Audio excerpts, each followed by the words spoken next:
Welcome to my first high altitude expedition in Mongolia. There are three high altitude mountain ranges in Mongolia: Khentii Mountain Range, Khangai Mountain Range, and Altai Bogd Mountain Range, which peaks at 4,374 meters above sea level. In this video, I successfully summit the highest peak of the Khentii Mountain Range at 2,799 meters in temperatures below 20 degrees Celsius. This hike is best done in winter because you need to drive over a frozen lake. I managed to do this hike over a weekend, and I will explain to you how I did it towards the end of the video. This video was taken on the 30th of November 2024. So we're about to start our hike going with 7 of these Russian vehicles to the mountains, leaving at around 10 p.m. Hopefully start the hike at 3 a.m. but let's see how it goes. So good morning, we're starting our hike. We actually started it at night, drove through the night. We're going to summit the highest peak of the Khentii mountain range. So we're now at the campsite. Usually you can drive here, but because the snow is like knee deep, we had to walk an additional kilometer. And I think that's a sign for Khentii National Park. I think it's a national park. So as you can see now, there's some markings. I think last year a hiking club marked the trail, and this is to Asralt Khairkhan. That's the peak we're heading to. We're walking through like the woods at the moment. So here's the sun coming up. It's our first lunch break. I think we're like 2 kilometers in only, but very beautiful. It's taken us very long because the snow is quite deep. So yeah, we're gonna continue now. So now we have to climb that there in knee-deep snow. Interesting, eh? What you're looking at now is the highest peak of the Khentii mountain range, known as Asralt Khairkhan. And we did it, ladies and gentlemen. We summited Asralt Khairkhan, my first high altitude peak in Mongolia. And what a beautiful one. Around 2,800 meters above sea level. A lot of snow, but well worth it. Just gotta make sure you have an insulated winter boot. Check the views out. There was a bunch of professional snowboarders. They also started the hike with us, but they didn't summit the peak because I think they're here to snowboard and ski. So they're gonna make the best of the slopes. Let me show you around. So let me show you what I used, right? I bought these aren't really crampons, they call micro spikes. You just put it on top of like any shoe. So for ice it's great. I got gaiters as well. There's an official nature hike store here in Mongolia, so they were running a Black Friday special. Then I was looking to invest in a winter boot, so I was gonna go for La Sportiva. The one that I want is a double liner. It's good for like 7,000 meter peaks, but it's like 14,000 rand and they don't even have my size. So I ended up getting a metal boot, which I use for work as well. I mean, look, it done well for the hike. But if I want to do mountaineering and more technical stuff where I need to buy a proper crampon, then I'll definitely need to look into La Sportiva. So it's either I get the Cube or the G5 or G2.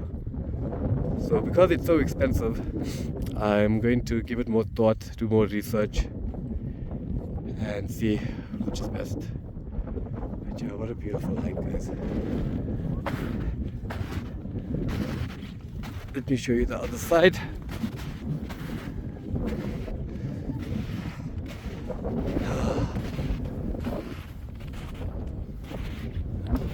That's where we came from.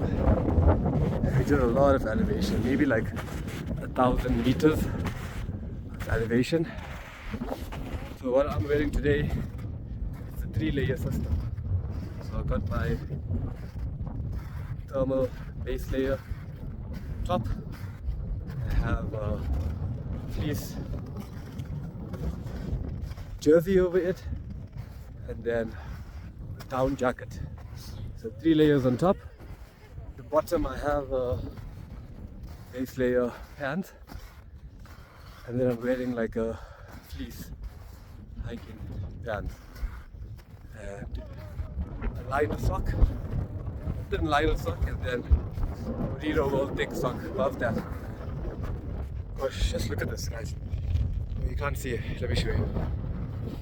When I take a step in, this isn't too bad, but sometimes it goes knee deep. Oh, look at that eagle. Wow. So yeah, really scary.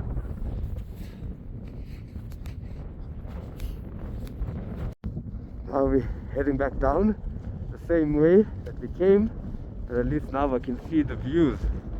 We're heading down here, as you can see. Luckily I got a stick, because it really helps. Especially in the snow, it's slidey, wet. It's like my brake.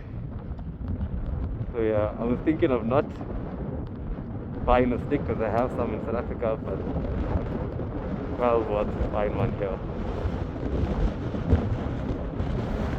So we had to actually climb this big mountain, but coming down was so much fun because we just went on our bum and slid down. Let's see if he's on his bum. He's walking. Okay, they're walking. Oh, there's a guy on his bum. So he's getting up now. I use my sticks to give me a boost. Amazing. So when we were walking along here, sometimes it gets knee deep. I took a step off path and literally, here's my knee deep. So even my gaiters won't even cover all of this. But yeah, it's still good to have. So we're just chilling. I stopped because I wanted to have a snack. Barely ate, so this is like my third snack for the day. Quite a nice spot.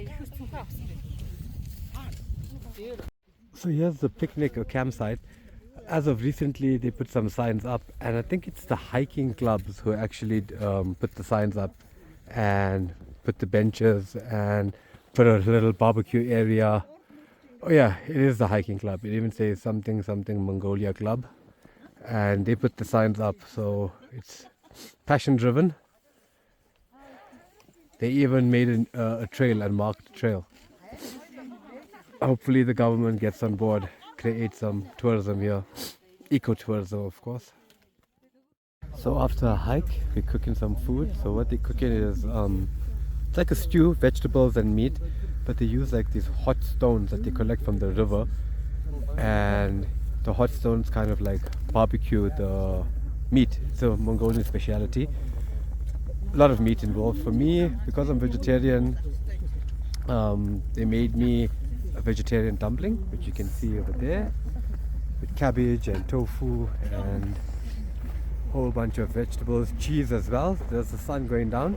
So this is, okay, let me summarize my adventure, right? I left Ulaanbaatar yesterday around 11:30, got here around 6:30, started the hike around 7 a.m. We came with like 6 of these Russian vehicles, 4x4s, and the plan was to hike around 12 kilometers, but because the roads were really bad, we stopped here and we hiked an additional kilometer, so our hike was 14 k's with the return. We summited, got back now, making some food, and then we're going to pack up and leave. So left Friday night. I'll probably only arrive in Ulaanbaatar after midnight on a Saturday, so that's my weekend well spent.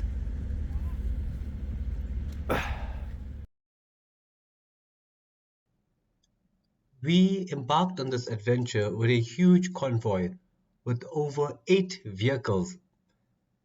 Some people came here to snowboard while others came here to hike. We couldn't have done it without our drivers. They were absolutely fantastic driving in such treacherous conditions. We must have got stuck over 7 times, but that's because if one driver gets stuck, then everyone helps out. That's why it's best to do this in a big group. However, we always managed to get back on the road again and we kept on going. In total, we drove for 15 hours to hike for 9 hours. It was well worth it. The majority of the vehicles were these Russian minivans. They are fantastic when it comes to fixing on the spot, and these drivers know it inside out. Even though it was only 100 kilometers each way, it took us around We 8 have this hours. car, which hatched like a rope, try to tow it out. There's right thing we're coming in a group. We have help. We're never alone.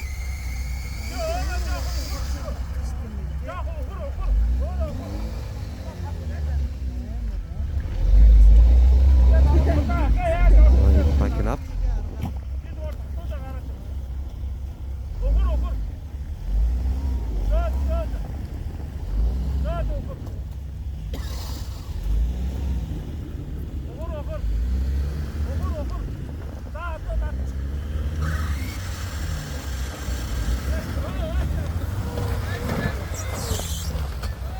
Hey, thank you. Thank you for watching my video all the way until the end. If you enjoyed it, please don't forget to subscribe and leave us with a comment. I think I'm the only one to upload this adventure on YouTube in English, and I'll be doing many more as long as I'm living life as an expat in Mongolia. Thank you, Hiking Bro, for including me in this adventure.